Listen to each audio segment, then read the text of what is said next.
भैया बड़ा गजब माल जाती है। पकड़ ससुरी की।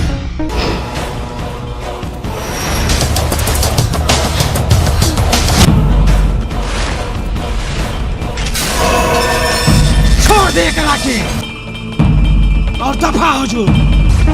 ये हमार शिकार बा। जो पकड़े करा के।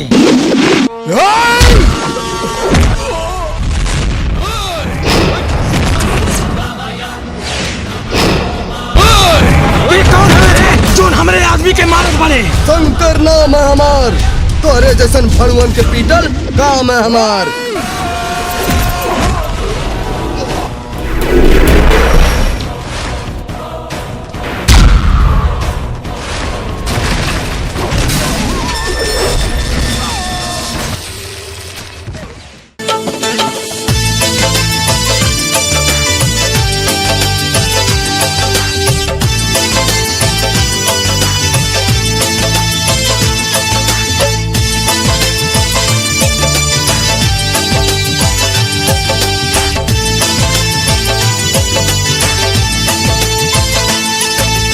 जैसन चेहरा निराला लगे, चांद जैसन चेहरा निराला लगे, तोहर होठवा शराब के प्याला लगे हो प्याला लगे।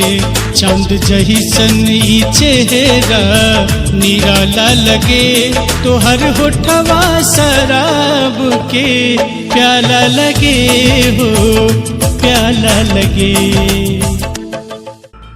सरकार ते रुकी ना, बहुत तेज लौशंका लगल बा, तेल लगा के। यही समय पे तुह के शंका लागेला। ठीक बा, जा कह के आओ।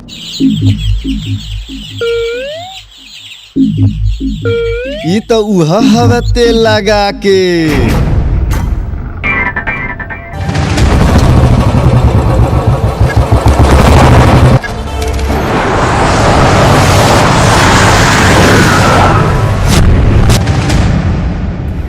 चला सो।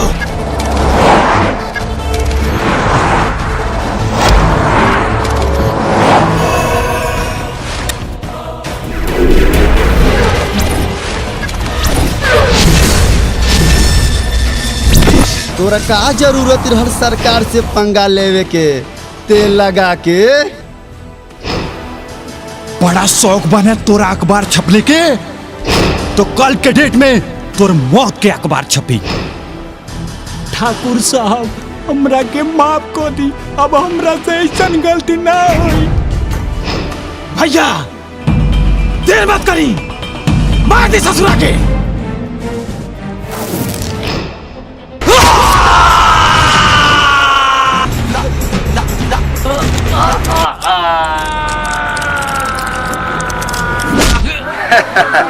गली ससुरा तेल लगा के।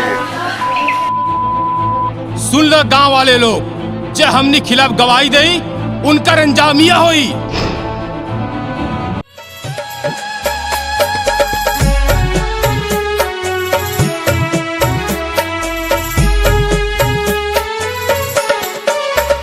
आँखों से तीर दिल पे मेरे यूं ना चलाइए, आँखों से तीर दिल पे मेरे यूं ना चलाइए। करके दीवाना हमको, करके दीवाना हमको ना दूर जाइए।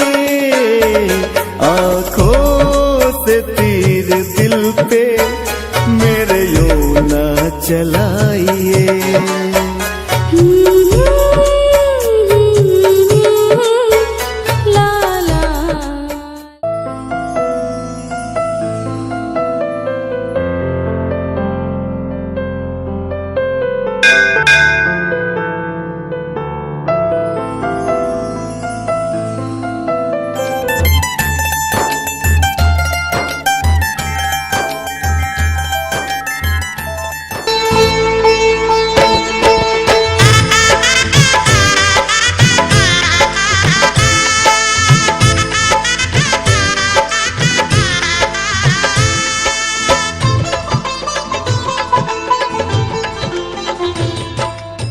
अरे ससुरा किसनमा मधु बिटिया के संग शादी रचा रहल बा, तेल लगा के। अभी हम चलत हैं ठाकुर साहब के जनावे तेल लगा के। उ रहल सरकार ससुरा तेल लगा के। चला सो।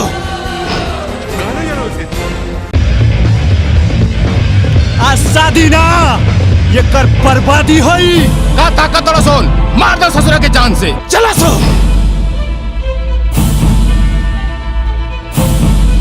तोर हिम्मत कैसे भाई हमारा इज्जत पे हाथ डालने के? प्यार कैले बानी खिलवाड़ ना। अगर मधु पे कनो खरा जाइल तार हस्ती मिटा दे हस्ती।